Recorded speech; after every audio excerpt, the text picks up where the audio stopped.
As-tu déjà été blessé par des paroles blessantes ou des commentaires désobligeants? Le manque de respect peut ébranler notre équilibre intérieur. Mais que dirais-tu si je te disais que tu peux transformer cette sensation en une opportunité de croissance? Découvre la magie du stoïcisme et comment transformer l'adversité en ton chemin vers le respect et l'admiration. Prépare-toi, car dans cette vidéo, tu apprendras comment devenir une personne admirée sans avoir à dire un mot. Avant de commencer, si tu trouves de la valeur dans ces vidéos, s'il te plaît, aime, abonne-toi et clique sur la cloche pour rester à jour. Maintenant, commençons ensemble ce voyage transformateur. Es-tu prêt? Le manque de respect peut être comme une pilule amère que nous sommes obligés d'avaler, déclenchant une tempête d'émotions en nous, colère, confusion, douleur. Mais que se passerait-il si nous pouvions voir le manque de respect comme un simple bruit de fond? Le stoïcisme nous enseigne que notre véritable pouvoir réside dans notre capacité à devenir indifférent à ce bruit, plutôt que d'essayer de le faire taire. Lorsque quelqu'un nous manque de respect, il projette souvent ses propres insécurités et luttes internes. Les stoïciens, tels des sages au cœur de la tempête, gardent leur calme, reconnaissant que le seul contrôle que nous avons est sur notre propre réponse face au manque de respect. Je me souviens d'une fois où je recevais de vives critiques, et le coup était douloureux. Mais ensuite, je me suis rappelé les paroles de Marc Aurèle. « Tu as le pouvoir sur ton esprit, non sur les événements extérieurs. » J'ai pris une profonde respiration et adopté une attitude stoïque, choisissant de répondre plutôt que de réagir.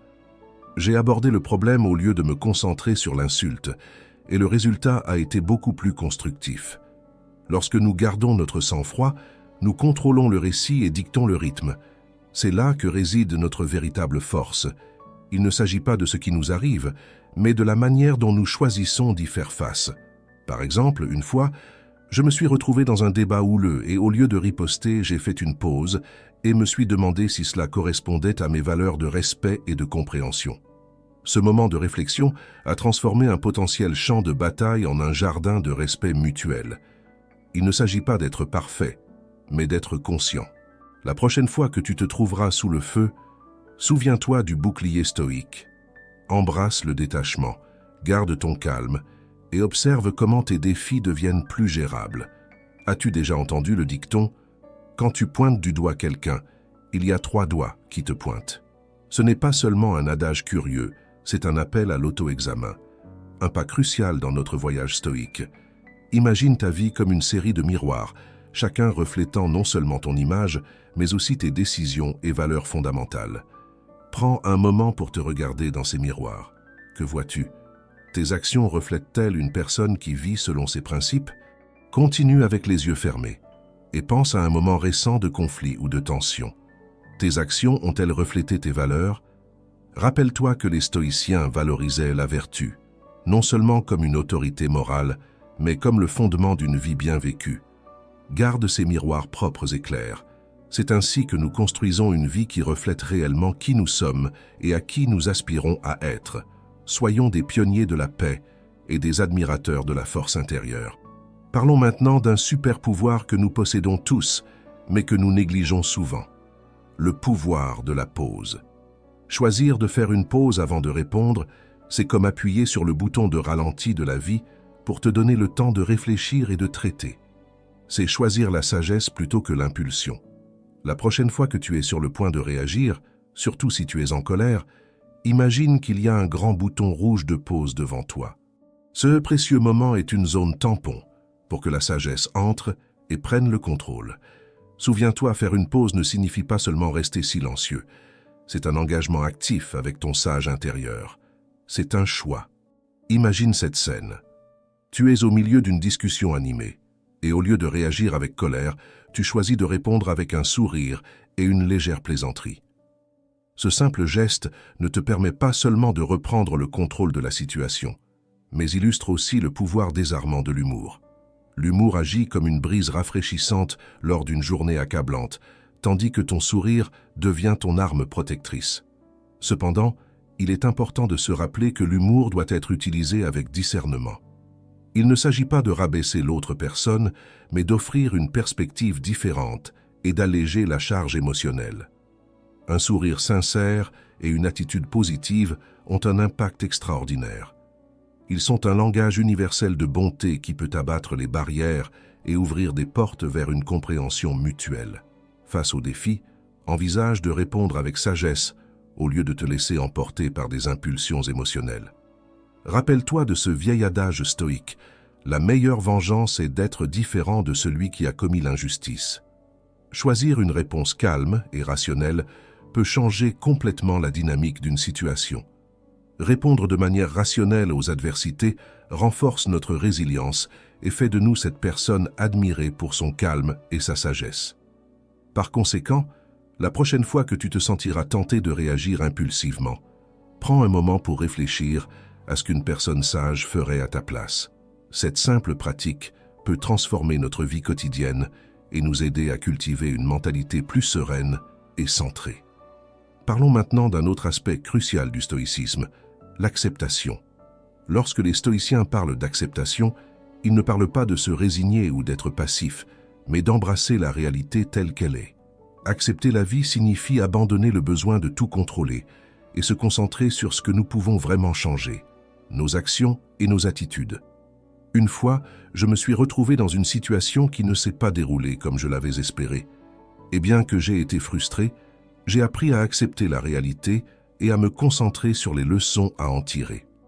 L'acceptation nous invite à trouver la paix dans le processus et non seulement dans le résultat final. Chaque situation, qu'elle soit favorable ou défavorable, nous offre une opportunité de grandir et d'évoluer.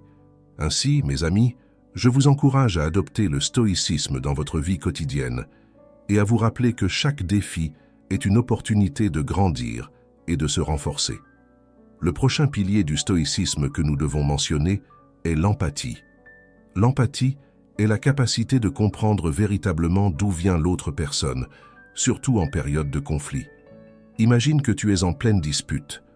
Au lieu de t'accrocher à ton point de vue, essaie de te mettre à la place de l'autre. Cette compétence, bien que difficile à maîtriser, est essentielle pour établir des connexions humaines significatives. Souvenons-nous des paroles de Marc Aurèle, un philosophe stoïcien qui soulignait l'importance de l'empathie avant de critiquer quelqu'un. En pratiquant l'empathie, nous ne faisons pas seulement preuve de compréhension envers les autres, mais nous cultivons également l'autoréflexion, ce qui est puissant et transformateur. Enfin, parlons de l'importance d'établir des limites. Établir des limites claires et respectueuses est fondamental pour maintenir l'équilibre dans nos relations. C'est comme entretenir un jardin.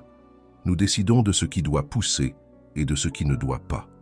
Ces limites nous aident à nous respecter nous-mêmes et à apprendre aux autres à faire de même. Dans notre quête de croissance et d'accomplissement de nos objectifs, nous rencontrons souvent des personnes qui nous ignorent. Mais rappelle-toi, pendant que tu es occupé à avancer vers tes objectifs, elles sont occupées à s'ignorer elles-mêmes. Leur choix de négliger ta valeur ne fait que souligner ta capacité à surmonter les obstacles. Il est temps d'arrêter d'attendre la sympathie de ceux qui ne te valorisent pas. Chercher leur compassion ne fait qu'affaiblir ta force intérieure. Quand on t'ignore, ce n'est pas un signal pour te décourager, mais pour réfléchir logiquement à ce que leur comportement dit d'eux. Tu peux avancer sans eux. Ne permets pas que l'indifférence des autres dicte ton estime de soi. Au lieu de sombrer dans la tristesse ou la colère, observe les faits objectivement et réfléchis à ton prochain pas. Ta valeur n'est pas liée à leur reconnaissance. Il est essentiel de comprendre que le bonheur ne doit pas dépendre des autres. Tu dois créer ton propre bonheur. Concentre-toi sur ce qui te rend heureux et construis des relations avec des personnes qui t'apprécient.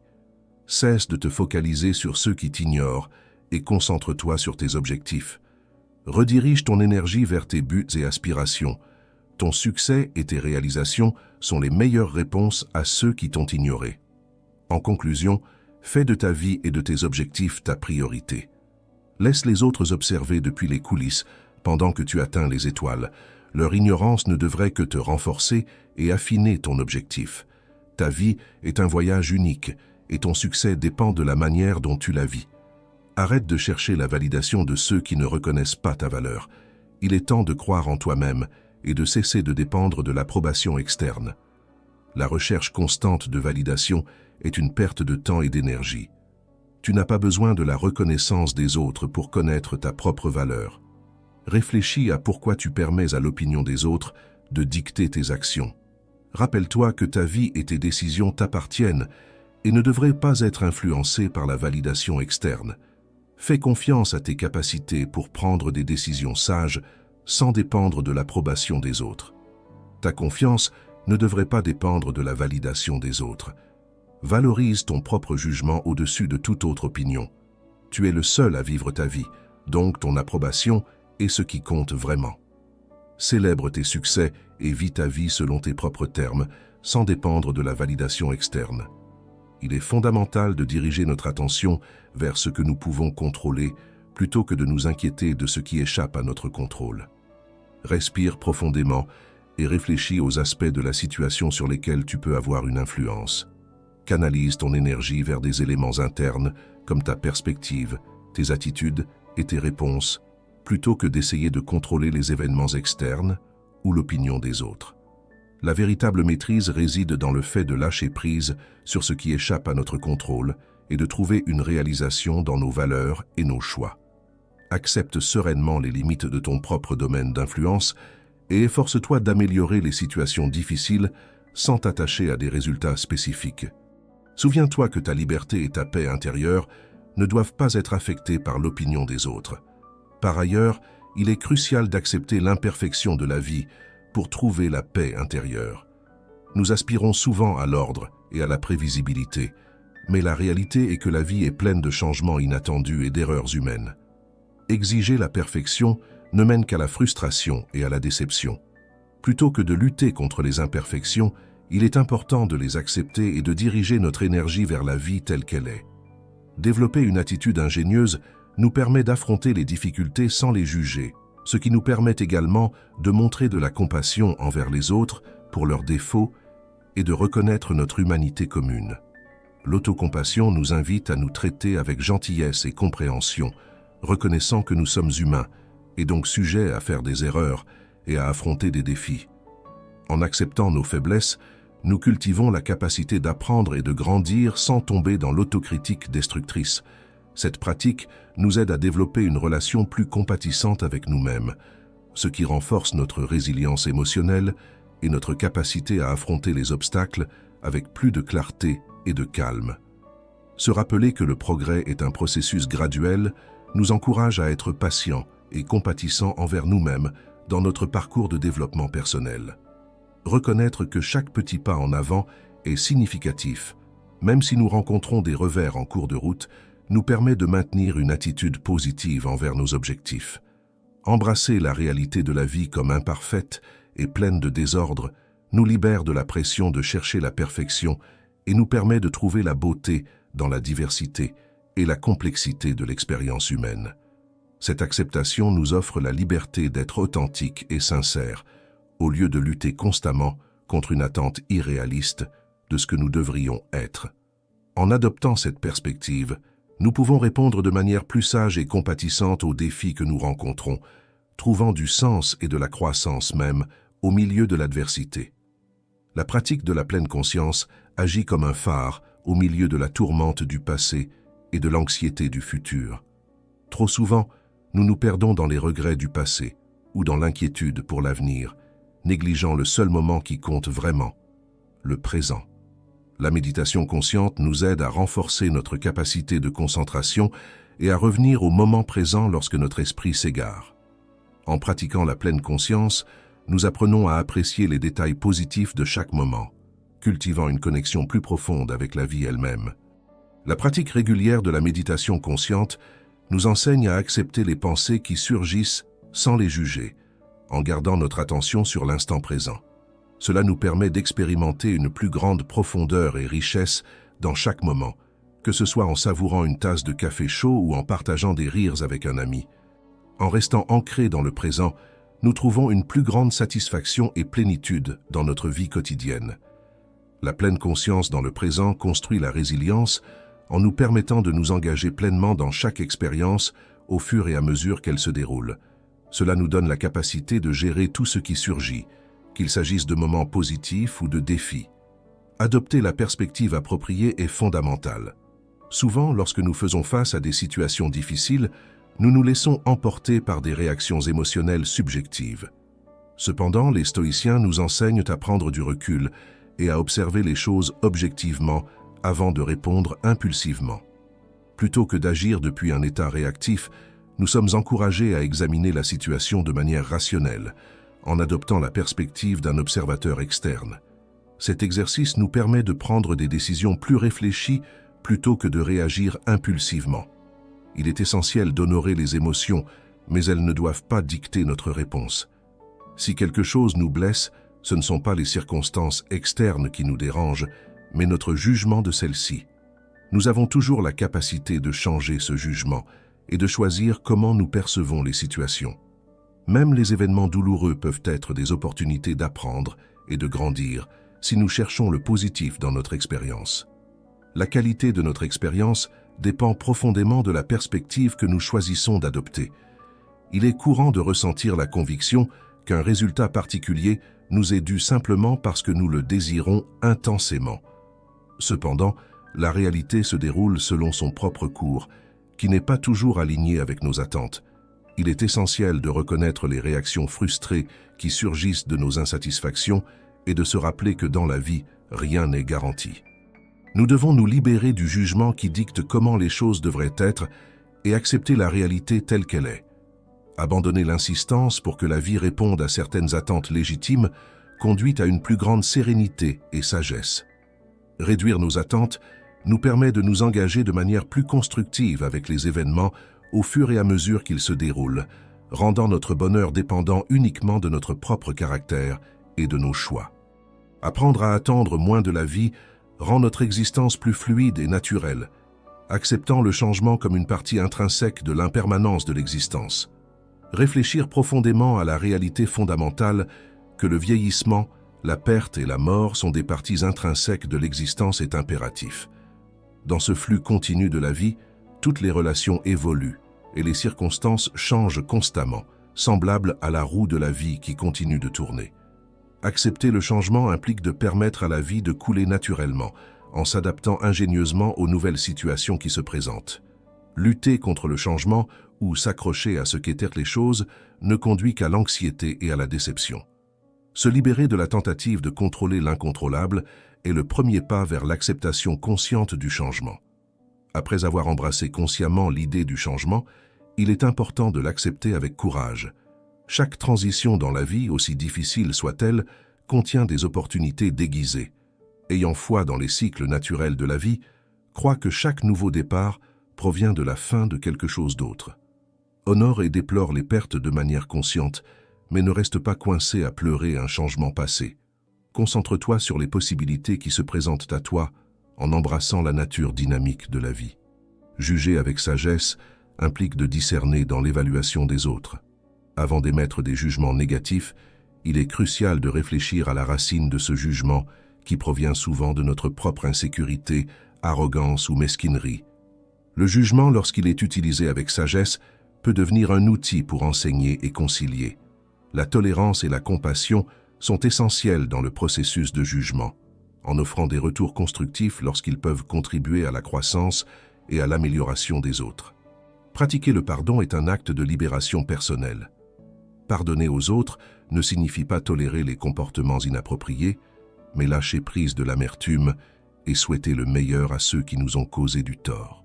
Cette pratique nous libère des liens du passé douloureux et nous permet d'avancer avec compréhension des traumas non résolus et des défauts des autres.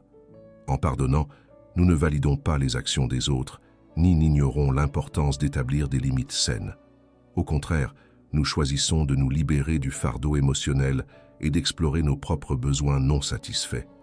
En regardant au-delà de la colère, nous découvrons souvent des blessures non cicatrisées qui nécessitent une attention.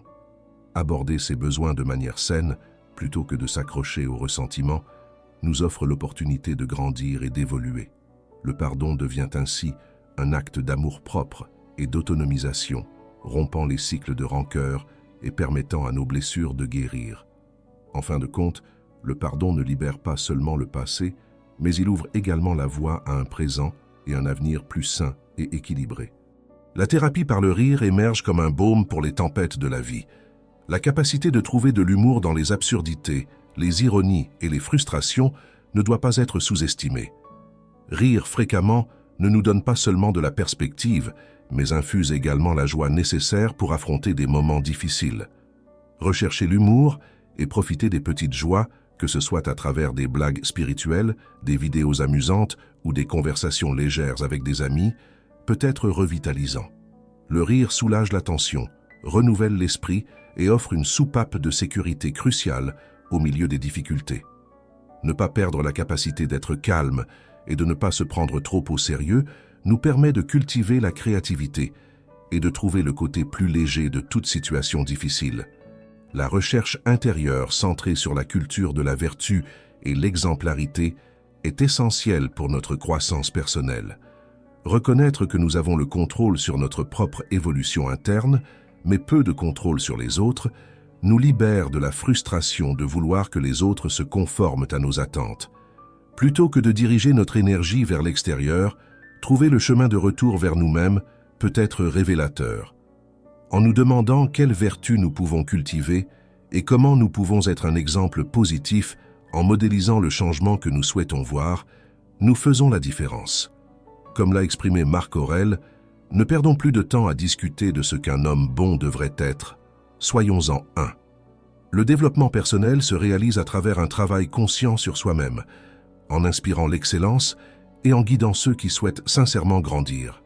Se concentrer sur le développement interne non seulement mène à la sérénité et à la confiance personnelle, mais illumine également le chemin pour les autres. S'obséder pour la quête de statut et de possession matérielle détourne de l'authentique richesse, qui ne réside pas dans l'accumulation de biens, mais dans la satisfaction des besoins essentiels. Dans notre société, il est courant de tomber dans le piège du consumérisme, croyant à tort que l'acquisition de luxe nous apportera une sensation durable de plénitude. Cependant, en réfléchissant activement, nous remettons en question le but derrière nos choix, et si nous lions notre valeur personnelle aux apparences et aux possessions. Comme l'ont souligné les stoïciens tels que Sénèque, la vraie richesse ne réside pas dans le fait de posséder beaucoup, mais dans le fait de nécessiter peu. Il est crucial de comprendre que l'ambition démesurée et la quête de statut peuvent nous éloigner de buts plus élevés et nous distraire du véritable objectif de la vie. Opter pour une vie simple implique de prendre des décisions éthiques et conscientes dans nos acquisitions, en préférant des biens durables qui satisfont nos besoins authentiques et en cherchant des plaisirs que l'argent ne peut acheter, comme le temps passé dans la nature, la lecture et l'amour. Au-delà d'un certain point, l'argent cesse d'augmenter le bonheur et il est crucial d'éviter de confondre les moyens de subsistance avec les fins de la vie. La vertu, le service aux autres et la pleine réalisation de nos dons sont les véritables objectifs qui nous procurent une vie pleine de sens. L'humilité émerge comme une vertu essentielle qui nous invite à reconnaître nos limitations et à garder une perspective modeste sur notre importance dans le vaste panorama de la vie. Souvent négligée, l'humilité contrecarre l'arrogance et nous protège de tomber dans le piège de l'auto-inflation. Reconnaître notre petitesse face à l'immensité de l'univers et accepter que de nombreux aspects de la vie échappent à notre contrôle nous aide à affronter les défis avec humilité et acceptation. Cultiver l'humilité implique de trouver un équilibre entre la confiance en soi et le détachement, comprenant que nous ne sommes qu'une petite partie changeante d'un panorama bien plus large. Le principe de résister à l'impulsivité verbale, en accord avec les enseignements stoïciens, met en avant l'importance de la modération dans l'expression de nos pensées. Pratiquer le silence réfléchi avant de prononcer des mots qui pourraient se révéler imprudents nous permet de contenir des réactions impulsives et d'évaluer soigneusement la nécessité et les avantages d'exprimer certaines pensées. Ce principe aborde la dualité de la langue et des oreilles, proposant que nous devrions écouter 2 fois plus que nous parlons, en pratiquant une écoute active et réfléchie avant d'émettre des jugements précipités. L'art de communiquer notre vérité avec un soin éthique implique de réserver nos mots pour des situations où ils ajoutent réellement de la valeur, favorisant ainsi des relations plus solides. La philosophie soutient que toutes les idées fugaces ne nécessitent pas d'être exprimées publiquement ou débattues, et que le silence conscient non seulement conserve notre énergie mentale, mais évite également les discordes inutiles et la dispersion des efforts. Ce principe promeut la modération dans le discours et la réflexion avant de parler, en accord avec les principes stoïciens de prudence et de sagesse dans la communication. Dans la 4e contemplation, on explore le puissant concept de amor fati, qui signifie aimer notre destin. Plutôt que de discuter constamment des circonstances défavorables, les stoïciens nous défient d'embrasser et d'accepter activement les conditions telles qu'elles sont. Au lieu de lutter contre la réalité ou de tomber dans les plaintes et les ressentiments, cette approche transforme notre perspective des défis et des limitations, les convertissant en opportunités pour pratiquer des vertus comme le courage, la sagesse et la justice. La Memento Mori nous invite à réfléchir sur l'inévitabilité de la mort, fournissant une perspective précieuse sur nos préoccupations quotidiennes. Reconnaître la fugacité de l'existence nous encourage à mettre nos préoccupations en contexte et à apprécier la brièveté de chaque moment. Cette réflexion stoïque ne cherche pas seulement à équilibrer notre conscience de la mort, mais aussi à valoriser le cadeau éphémère de l'existence. La motivation stoïcienne est fondamentale dans toutes les sphères de la vie, en particulier dans les relations personnelles et l'estime de soi. Comme l'a souligné le philosophe de la Renaissance, Nicolas Machiavel, celui qui désire réussir constamment doit ajuster son comportement au temps. Cet enseignement résonne dans notre époque contemporaine, nous rappelant l'importance de la flexibilité et de l'adaptation de nos actions en fonction des circonstances changeantes. L'adaptabilité nous permet de relever les défis avec résilience et de trouver de nouvelles voies de croissance et de développement personnel. Nous sommes sur le point d'explorer 9 étapes essentielles enracinées dans l'ancienne sagesse stoïcienne. Ces étapes se sont conçues pour éclairer ton chemin et te positionner comme une priorité précieuse dans la vie de ceux qui t'entourent. Découvre comment appliquer ces principes dans ta vie quotidienne et apprends à te démarquer tant dans ta propre perception que dans celle des autres. Le premier pas pour être valorisé par les autres est de te valoriser toi-même. Reconnaître tes forces et tes faiblesses, ainsi que consacrer du temps aux soins personnels est essentiel. Marc Aurèle, l'empereur romain stoïcien, a souligné que nous avons le pouvoir sur notre esprit, mais pas sur les événements externes. Se valoriser soi-même nous donne la force de commencer. Cela implique de prendre soin de notre corps et de notre esprit en établissant des limites personnelles et en priorisant notre bien-être. Le deuxième pas est de maîtriser l'art de l'indisponibilité. Bien que nous vivions dans un monde hyper connecté grâce à la technologie, il est important de ne pas être toujours disponible. Épictète, le sage stoïcien, nous a enseigné que nous devons accepter ce qui arrive avec calme et détachement. En étant sélectivement disponible, nous communiquons que notre temps est précieux et mérite d'être dépensé judicieusement. Le troisième pas est le mystère, l'attraction magnétique de l'indisponibilité. Comme l'a dit Oscar Wilde, le mystère est l'essence de la beauté. En choisissant soigneusement quand participer et en n'étant pas toujours disponible, nous augmentons notre valeur perçue et suscitons l'intérêt des autres. Cet équilibre nous offre l'opportunité de recharger nos énergies, de réfléchir et d'être à notre meilleur lorsque nous choisissons d'être présents. Se valoriser soi-même, maîtriser l'art de l'indisponibilité et cultiver le mystère sont des étapes fondamentales pour se démarquer et être valorisé par les autres. Ces principes stoïciens nous guident vers une vie plus pleine et authentique, où nous établissons des standards pour être traités dans toutes nos relations. En nous valorisant nous-mêmes, nous créons une aura de respect que les autres peuvent ressentir, établissant ainsi le ton pour chaque autre relation que nous avons. Établir le respect mutuel est essentiel dans toute relation.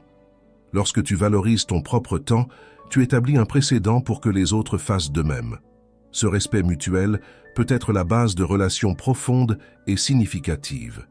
Comme nous le rappelle Marc Aurèle, il faut très peu pour mener une vie heureuse, tout est en toi, dans ta façon de penser. Le quatrième pas consiste à laisser les autres investir en toi. Cet équilibre ancien entre donner et recevoir implique de changer de mentalité pour être sélectivement disponible. Il ne s'agit pas de jouer un rôle, mais de valoriser sincèrement ton temps et de t'assurer que les autres en reconnaissent également la valeur. Le cinquième pas suggère que maintenir un voile de mystère peut être puissant dans les interactions humaines. Comme l'a dit le célèbre écrivain et philosophe chinois Lao Tse, le silence est un ami qui ne trahit jamais. Garder certains aspects de ta vie pour toi-même sert de rappel de ton individualité unique. En partageant seulement ce qui est nécessaire, tu peux construire des interactions plus profondes et durables. Le sixième pas est la paradoxale distance. Dans un monde de gratifications instantanées et d'attention éphémère, être mystérieux assure que ceux qui prennent le temps de te connaître comprennent qui tu es réellement. L'effort pour découvrir ta profondeur peut renforcer les connexions que tu formes. Le septième pas nous rappelle que permettre aux autres d'investir en toi peut changer les règles du jeu dans les relations humaines. Zénon de Cityon, fondateur du stoïcisme, enseignait que c'est dans la quête active de la vertu que nous trouvons le véritable bonheur. Permettre aux autres d'investir en toi peut favoriser une relation mutuelle équilibrée où l'effort partagé renforce le lien. En résumé, appliquer ces étapes peut transformer tes relations, te permettant de te démarquer et d'être valorisé par ceux qui t'entourent. En équilibrant la disponibilité, en maintenant une aura de mystère et en permettant aux autres d'investir en toi, tu crées un espace pour des relations plus profondes et significatives, en accord avec les principes stoïciens d'auto-valorisation et de vertu. Le huitième pas se concentre sur la joie intérieure comme une arme secrète pour favoriser des connexions profondes. Lorsque tu permets à quelqu'un d'investir son temps ou ses émotions en toi, ils entrelacent leur voyage avec le tien, créant des liens plus forts. Ce conseil transmis par de grands maîtres au fil des années nous incite à être sélectifs avec nos associations car nous avons tendance à imiter les habitudes de ceux avec qui nous interagissons. Laisser tes proches investir en toi ne renforce pas seulement les liens, mais construit également ton estime de soi. Reconnaître ta valeur et permettre aux autres de le faire également est une affirmation puissante de ta propre valeur. Comme l'a dit Wayne Dyer, personne ne peut te rendre inférieur sans ton consentement. En reconnaissant et en acceptant ta valeur intérieure, tu renforces à la fois ton estime de soi et tes relations avec les autres. Le neuvième pas nous mène à la force stoïcienne de s'éloigner après avoir établi un cadre pour le respect mutuel dans les relations. Embrasser ta valeur intérieure comme base du respect de soi implique de reconnaître et de prioriser tes besoins avant de chercher une validation externe. C'est essentiel pour une estime de soi authentique. L'essence de l'estime de soi implique de reconnaître notre valeur intrinsèque sans tomber dans l'arrogance ou le narcissisme. Comme l'a exprimé Maya Angelou, « Je ne changerai jamais pour que les autres m'acceptent, je resterai moi-même pour qu'ils m'apprécient. » Établir des limites claires ne diminue pas la valeur des autres, mais garantit que notre propre coupe est pleine pour pouvoir donner généreusement. En établissant des limites, nous ne nous protégeons pas seulement, mais nous favorisons également des relations plus équitables et significatives.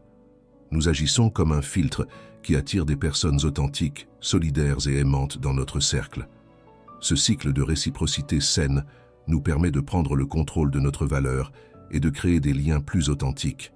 Comme nous l'ont enseigné les anciens maîtres, nous devons d'abord nous connaître nous-mêmes, puis permettre aux autres de nous connaître. L'indépendance d'esprit et de cœur est essentielle pour cultiver des relations significatives et rester fidèle à soi-même. Nous ne devons pas faire de quelqu'un notre univers, mais trouver la plénitude en nous-mêmes avant de la chercher dans le monde extérieur. Dans notre quête d'amour, de validation ou de reconnaissance, il est courant que quelqu'un devienne le centre de notre univers. Cependant, il y a une profonde sagesse à maintenir un sens de l'indépendance, même dans les relations les plus proches. Cela n'implique pas de s'éloigner de nos proches, mais d'enrichir notre propre vie pour contribuer davantage à nos relations. Comprendre la désirabilité à travers la rareté est un principe fondamental de la nature humaine. Nous aspirons souvent à ce qui semble être légèrement hors de notre portée. Cultiver des passions personnelles est essentiel, car avoir des intérêts en dehors des relations ne nous donne pas seulement un but, mais nous rend également plus intrigants pour les autres. Maintenir l'individualité est crucial, même dans une vie partagée. Bien qu'il soit beau de partager la vie avec quelqu'un, il est fondamental d'avoir des expériences individuelles et de conserver ses propres histoires. Cultiver un monde intérieur riche nous rend plus attrayants pour ceux qui nous entourent. L'équilibre entre l'union et la séparation est essentiel dans les relations. Il s'agit d'entrelacer des vies tout en conservant un sens de l'indépendance. L'art des relations réside dans cet équilibre. Comme l'a poétiquement décrit Anaïs Nin, « Je ne veux pas que tu me sauves, je veux que tu me soutiennes pendant que je me sauve moi-même. » Il est fondamental de se rappeler la sagesse d'Épictète. La liberté est le seul but digne dans la vie. Valoriser nos relations ne doit pas signifier perdre notre indépendance. La réciprocité implique un équilibre dans la communication où parfois le silence peut être plus éloquent que les mots. Raviver la réciprocité dans une relation ne se résume pas à la manipulation, mais à un effort sincère pour restaurer l'équilibre approprié. Croire en notre propre valeur et permettre à la relation de se rééquilibrer est essentiel. Comme les maîtres stoïciens nous l'ont enseigné, nous devons d'abord nous connaître nous-mêmes, puis nous adapter en conséquence. Il s'agit de comprendre nos schémas relationnels et de s'assurer qu'ils reflètent notre estime de soi. Initier la communication est un signe de soin et de connexion. Il est vital de garantir que cela soit une rue à double sens, car les relations se basent sur le respect et la compréhension mutuelle. Cultiver la joie intérieure est comme devenir l'architecte de notre propre bonheur. Nous associons souvent notre bonheur à des facteurs externes, tels que des personnes, des possessions matérielles ou des circonstances spécifiques. Cependant, le secret de la satisfaction durable réside en nous-mêmes. Prendre le contrôle de notre propre joie ne nous empower pas seulement, mais nous transforme aussi en un phare de positivité pour les autres. Il est essentiel de comprendre la source de notre bonheur. Trop souvent, nous remettons la responsabilité de notre bonheur aux autres, croyant que s'ils agissaient d'une certaine manière, nous serions plus heureux. Mais comme l'ont proclamé les maîtres stoïciens, notre bonheur n'est pas défini par les autres. Il est le reflet de notre mentalité interne. Trouver la joie dans la simplicité est un cadeau que nous pouvons nous offrir et partager avec les autres. En étant l'architecte de notre propre bonheur, nous pouvons créer un impact positif dans nos vies et celles de ceux qui nous entourent. Comme l'a dit Henry David Thoreau, le bonheur est comme un papillon. Plus tu le poursuis, plus il te fuit. Mais si tu tournes ton attention vers autre chose, il vient et se pose doucement sur toi. Les joies les plus profondes se trouvent dans les moments les plus simples de la vie. Le vrai bonheur est autonome et autosuffisant. Lorsque nous nous concentrons sur notre propre bonheur, nous devenons naturellement une source de joie pour les autres. Souvenons-nous que bien qu'il soit naturel de chercher le bonheur dans le monde qui nous entoure, la joie la plus authentique et durable est celle que nous cultivons en nous-mêmes. En nourrissant notre jardin intérieur, nous créons un impact positif dans notre monde, touchant les âmes qui nous entourent. Comme l'a dit Friedrich Nietzsche, le vrai bonheur est intérieur et repose sur la satisfaction et la paix intérieure.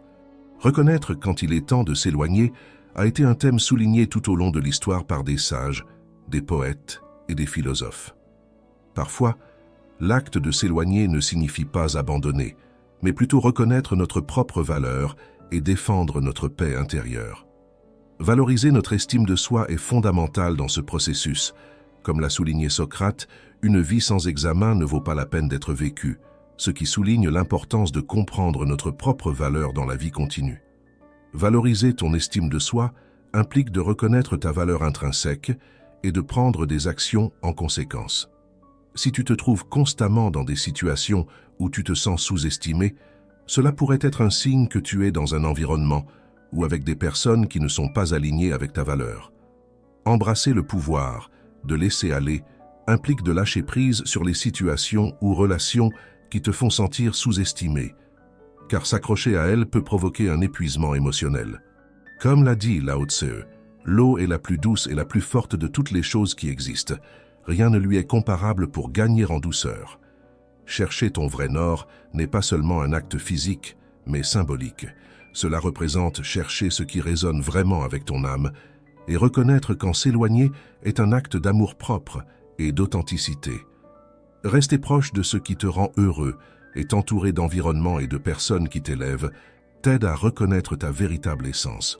Comme l'a affirmé Albert Einstein, la vie est comme faire du vélo. Pour garder votre équilibre, vous devez continuer à avancer. Ce segment nous offre l'opportunité de nous rappeler que s'éloigner peut sembler décourageant, mais c'est souvent un pas vers l'alignement avec notre véritable être. L'univers tend à remplir les vides dans nos vies, et lâcher ce qui ne nous sert plus nous permet de faire de la place pour ce qui s'aligne vraiment avec notre esprit. Comme l'a exprimé Henry David Thoreau, nos destinées sont dans nos propres pensées, non dans les étoiles. Comme nous l'a rappelé Confucius, la vie est vraiment simple, mais nous insistons pour la compliquer. Si tu as lu jusqu'ici, écris dans les commentaires « Je mérite d'être valorisé » afin que je sache qui sont les victorieux qui ont atteint la fin de la vidéo. Je suis impatient d'entendre tes histoires de triomphe. Alors abonne-toi, active les notifications et aime la vidéo. J'espère sincèrement que cette vidéo a provoqué un changement dans tes pensées, favorisant une meilleure compréhension et une profonde valorisation de toi-même. Maintenant, je te recommande de regarder ces 2 vidéos ici. On se retrouve là-bas.